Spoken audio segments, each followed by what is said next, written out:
Do you have good health care? Lately, I've heard that we Americans get terrible care, that in Canada, Britain, even in Cuba, people get much better care. Hello? In his new hit documentary, Sicko, Michael Moore takes some sick Americans to Cuba.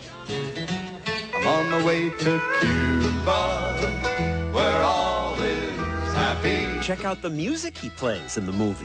Cuba, where all is gay. All is happy and gay? Actually, not everybody is happy, and not everyone is gay. It's one of the poorest countries in the world.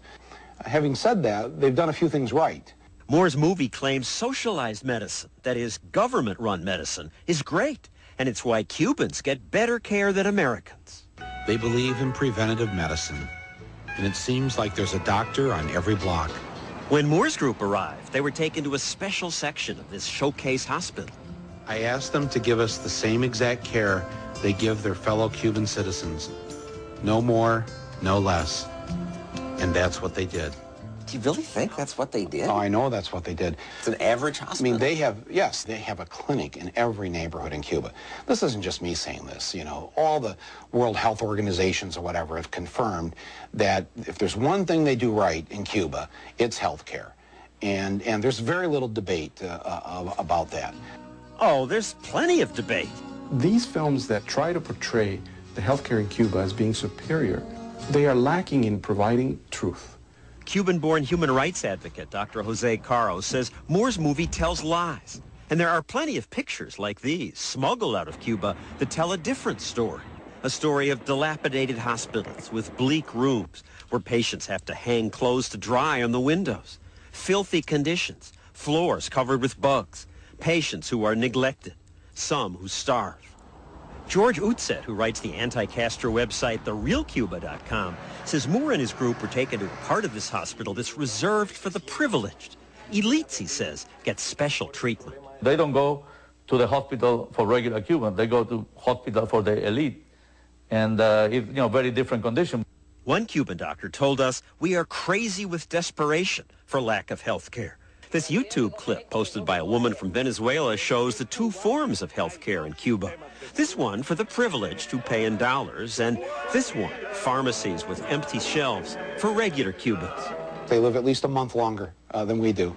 Moore claims that because Cubans get such good health care, they live longer. And it is true that a UN report claims that they live longer. But the UN didn't gather any data itself. The United Nations simply reports whatever the government in Cuba reports. Exactly. Communist countries are famous for hiding the truth. So why today would we believe the Cuban government's statistics? Cuba claims it has low infant mortality.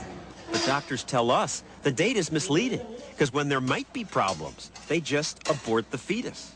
I personally used to do 70 to 80 abortions a day.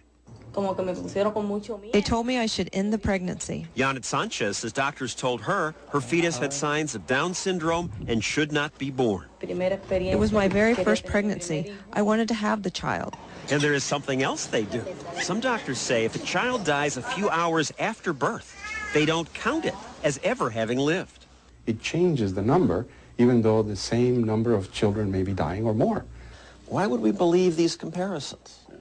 All the independent health organizations in the world, and even our own CIA, believes that the Cubans have a pretty good health system, and they do, in fact, live longer than we do. But when we called the CIA, they said, we never said that Cuba has a pretty good health system or that they live longer.